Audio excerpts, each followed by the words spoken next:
So that exercise, how many of you picked a topic that was serious legal topic to talk on both sides of the issue? Anyone? How many of you picked something fun and silly because the whole idea of signing up for this workshop was to not think about the law? Yay! And some of you didn't raise your hand. Well, Kyle didn't pick a serious legal issue, but I had to argue the pros and cons of the coronavirus. Oh, so you did have a sorry. Oh, I guess it depends I'm sorry, I on the missed virus. I mean, from the virus's standpoint, things are going great. Virus. Wow, that's heavy.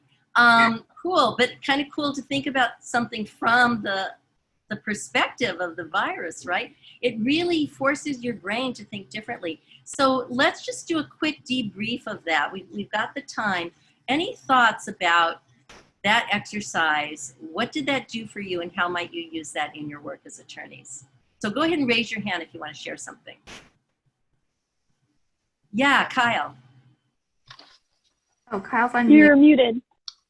Oh yeah, Kyle, unmute yourself. Good. Oh, okay, sorry. It allows you to kind of think on the spot, and when situation changes, you really have to kind of immediately look at the other person's side, and it's a very hard thing to do sometimes, but it's a great exercise for the brain. Okay, great. Anyone else?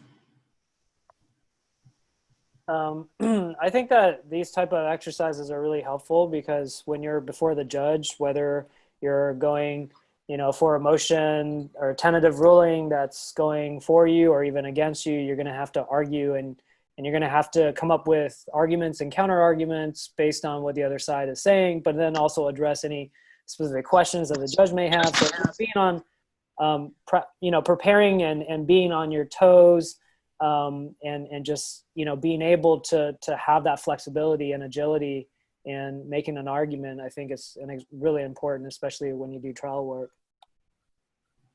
Great. So if you can talk about the pros and cons of bird poop, you could talk about the pros and cons of your case. Great. Right. Any other thoughts about this exercise and how you might use it? Okay. So, although I'm not an attorney, I spent a number of years doing advocacy work, and I was actually a registered lobbyist, both at the state level and the federal level.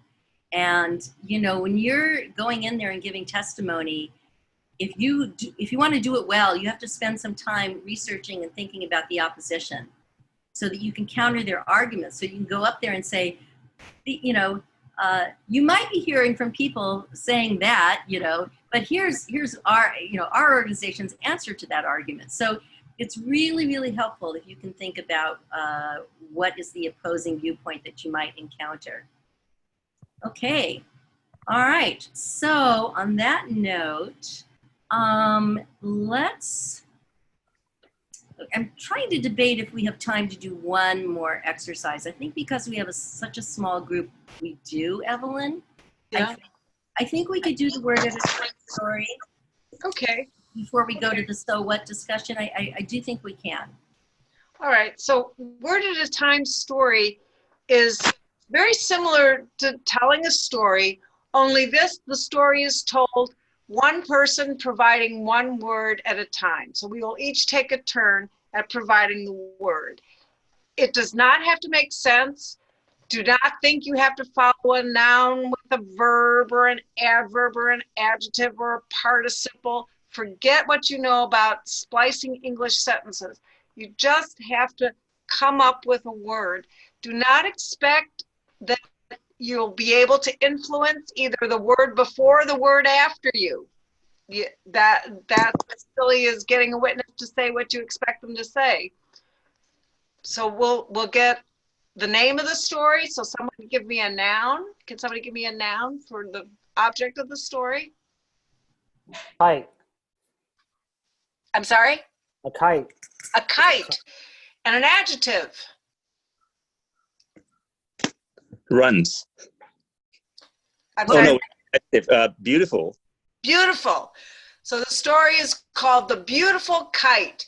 I want to just add one thing in before we start, Evelyn. So in this exercise, ideally it should make sense.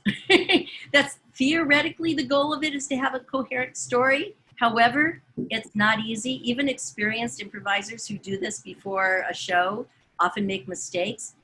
Better to just come out with something in the moment than to hem and haw if you're having trouble. So try to have it make sense.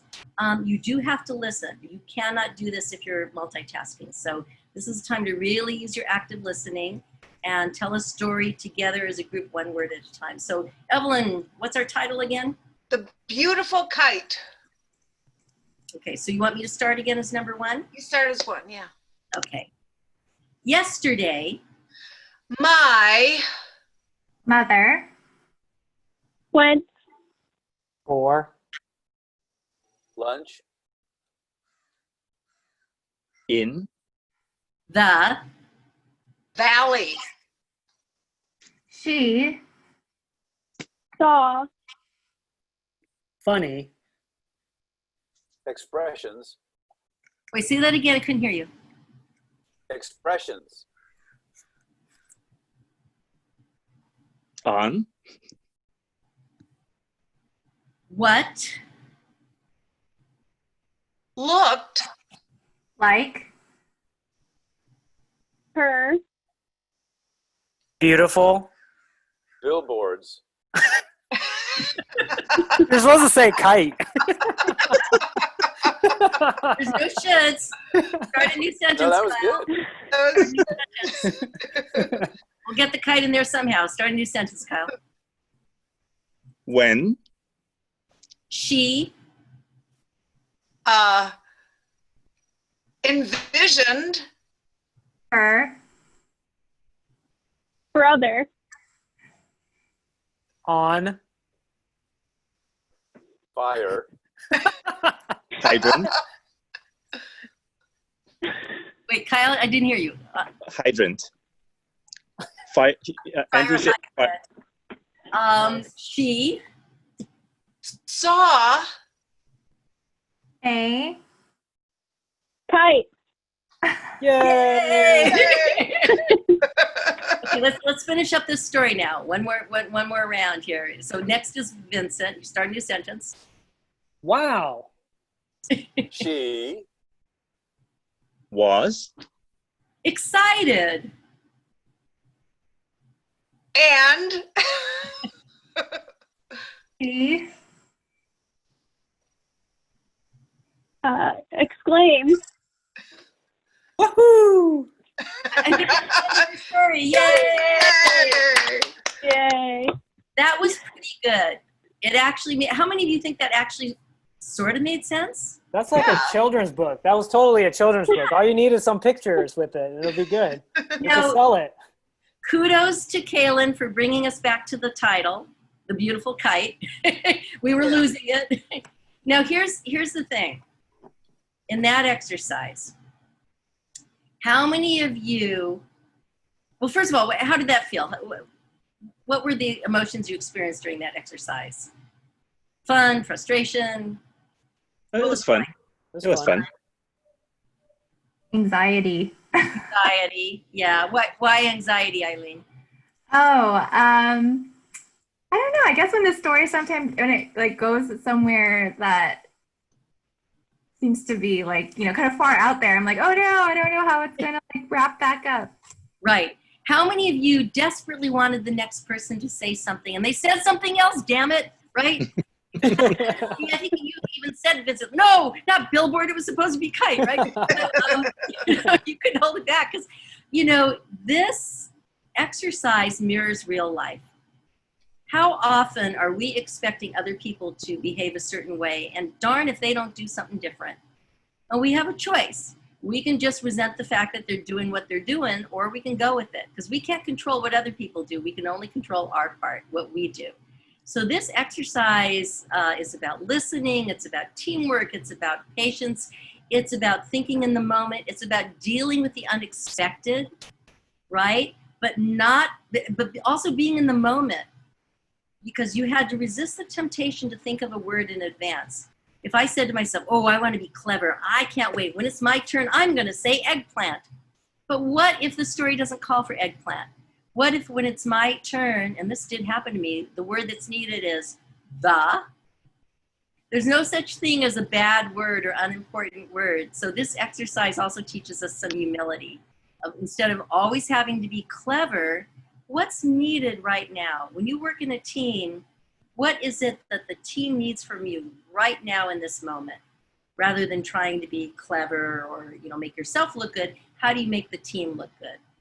Does that make sense? Mm-hmm. Okay. So at this point, we're almost at the end of our workshop. I'm going to hand over to Evelyn to talk about what I call the so what factor. So what?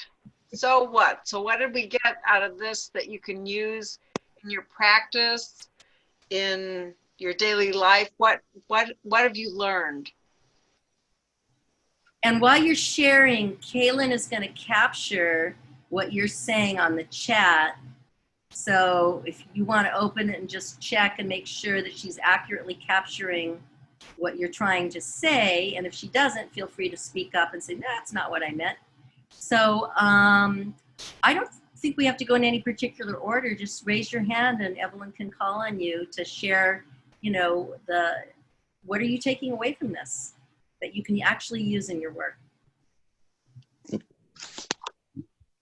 Yes, and I've never actually heard that before. So that's actually pretty cool. Yeah. So and just, you know, going with the flow, it feels like too, you know. Yeah. Good. I like it. Yes, and I like the way Yael explains it about accepting the offer. Yeah. What other thoughts? What are you taking away from this? What's the so what? It'd be great if everyone can share one thing you're taking away, because you all shared a goal at the beginning. I think I saw Andrew's hand. Yes, I think that the only way that you get good at this is if you practice. So I'm just trying to figure out how I can lasso in my friends, and they'll freak out. So I have to get better. I have to upgrade to better friends, you know, more spontaneous friends. Or something. That's the other lesson. Lesson number 2. Yeah, it's like, how do you get good at speaking in front of people? By doing it more. By and more. doing it. Yeah. Practice. Mm-hmm. Yeah, I agree with both gentlemen here, and I noticed that as we kind of go on through this past hour, we've kind of loosened up a little bit, and we were able to kind of get more and more into it. So I think I agree with the practice part.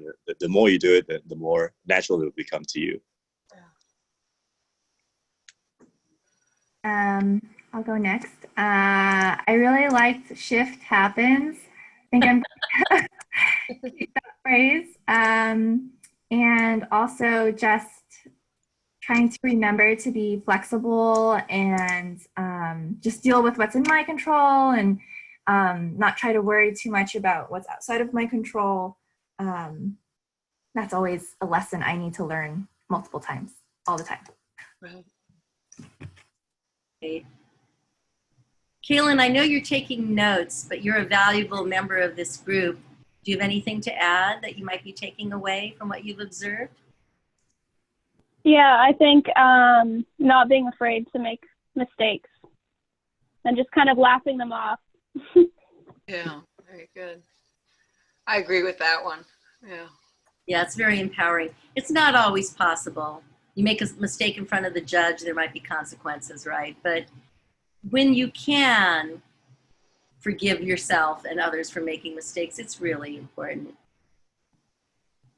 So, any other thoughts about this workshop or questions? We have just a few minutes before our official ending time, and we have a final exercise to wrap it up. But since we do have a little time and since it's a small group, I'd love to just open it up for Q&A. Any burning questions about improv and, you know, how you might use this in your work as attorneys?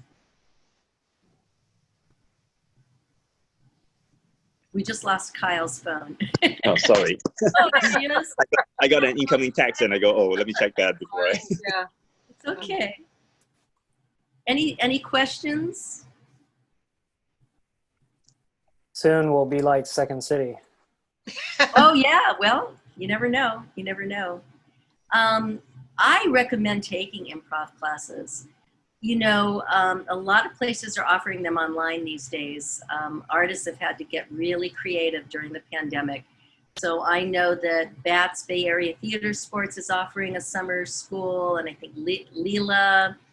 There's a number of improv companies out there that are offering online classes. So I think it's a great thing for attorneys. This workshop came about because Eileen took an improv workshop, and she made the connection, went, whoa, I think this could be great for attorneys. So I highly recommend it. And your work is so serious, it's nice to have an outlet where you can just be fun and silly and relax a bit. Yeah, this has been really fun. Oh, good. I'm glad. How many of you feel like you got what you came for? Thumbs up if you got what you came for. Andrew, oh, got it. Awesome. So I have just one more quick question before we do our closing exercise, and that is, Kaylin's going to help us out to do a poll. We had sent out an audiovisual release form. Your attorneys, you know that you have to get permission to record things.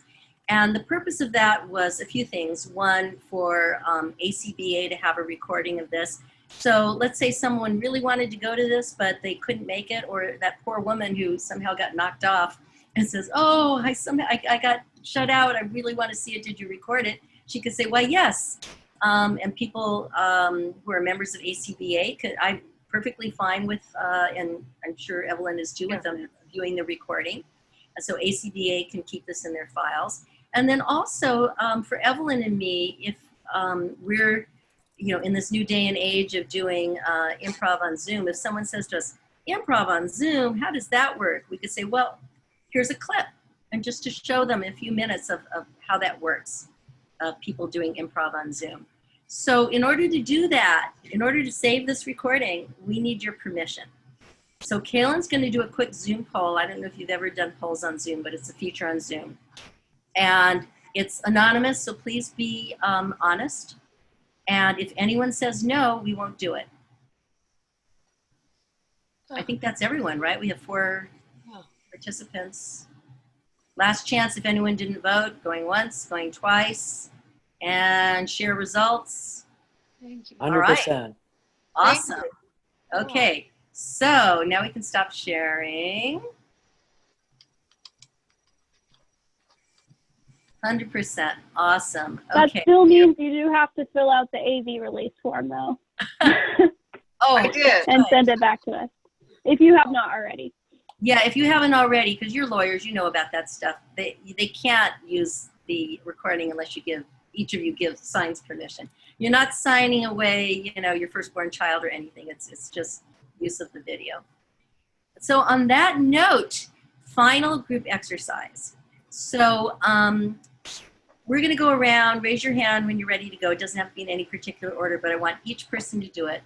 I want you to give yourself a compliment of some way that you participated in this workshop that you feel proud of.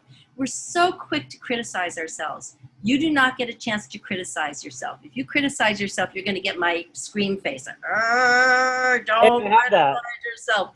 So you need to compliment yourself. What did you do well? Okay? So who wants to start? Give yourself a compliment. Everyone has to do it. I'll start. It can even just be, I participated. Yeah, go Kyle. I'm usually very quiet. I usually don't participate. I usually don't say anything, but I'm surprised I actually split out a few times before everybody else did. So I was surprised. So let's all applaud each person for their compliment. Yay. Okay, who's going next? Raise your hand. I'll go next. Andrew. Well, I just want to say that squishy thing looks just like my dad. So when I was doing this silly stuff, it's you know, my dad haunts me let's see. So in a month and 3 days, it will be the 10th anniversary of his death. And I love my dad and he loved me, but he just was really serious and for various reasons was kept stuck. And so the idea of doing anything silly was just so, you know, it wasn't honorable and responsible and proper. So when I'm doing this, I'm going, my dad would love that, but he's probably laughing like this in heaven now. So he's learned to be childish. All right. Or childlike, I should say. That's better. So yay for Andrew for taking the risk of being childlike. Yay. Yeah. Yay. Okay, and who's next? I can go. I'm usually really bad with names, but I know Andrew's name now. Yay! Yay. Who hasn't I'm- gone? Vincent, I'm permanently associated with poop with you. That's just awesome. Andrew and poop. We remember things by association. Not just poop, Yay! it's seagull poop. Yeah. Seagull poop. Yay! It's the best. Among the poops, that's the best. So great. So who hasn't gone? Eileen and Kaylin. Give yourself a compliment. Yeah, Kaylin. I went with the flow today, and I brought Kite back into our story. Yay! Yay. Yeah, I was so Yay. happy. Weren't you all happy when she said that? And Eileen, a compliment, please. Compliment for myself. Oh boy. I